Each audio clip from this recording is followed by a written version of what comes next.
கருப்பு என் குலசாமிக்கே ஆகாது. சிவப்பு கலரு அது ஆபத்துமா ஒத்து வராது. பச்சை கலரு பச்சை கலர்ல எங்கடி கோழி இருக்கு? இருந்தா மட்டும் அவர் வாங்கி போடுவாரு. பச்சை மஞ்சள்லாம் வேணாமா? பாத்தியாடா, என்ன கலர் தாங்க வேணும்? கலரே இல்லாத ஒரு கோழி வேணும். ஓனரே, இங்க ஒரு கஷ்டமான மோர் வந்திருக்கு. கஸ்டமரா? ஆமாண்டா, வாடா. என்னென்ன வேணும் உங்களுக்கு? அவருக்கு கலரே இல்லாத கோழி வேணுமா? இருக்குண்ணா, வாங்கிக்கலாம். ரொம்ப நல்லது தம்பி.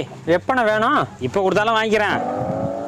இன்னைக்கு திங்கக்கிழமைண்ணே, நாள் சரியில்லை. அப்போ செவ்வாய்க்கிழமை கொடு. செவ்வாய் வெள்ளி பேய்க்கு நல்ல நாள். புதன்? புதன்ல பொண்ணே கிடைக்காது, கோழி எப்படிண்ணா கிடைக்கும்? வியாழன்? சுக்கிரம் உக்கிரமா இருப்பான். சரி நீயே சொல்லுப்பா, எப்போ வாங்கிக்கலாம்? இந்த 7 நாளை தவிர எந்த நாள் வேணாலும் வாங்கினேன், கண்டிப்பா வாங்கிக்கலாம். சரி தம்பி, கண்டிப்பா வரேன். ஓனரை பார்த்து கத்துக்குங்க. நீ கத்தாம போடா, மூளை முழிச்சிக்க போதே.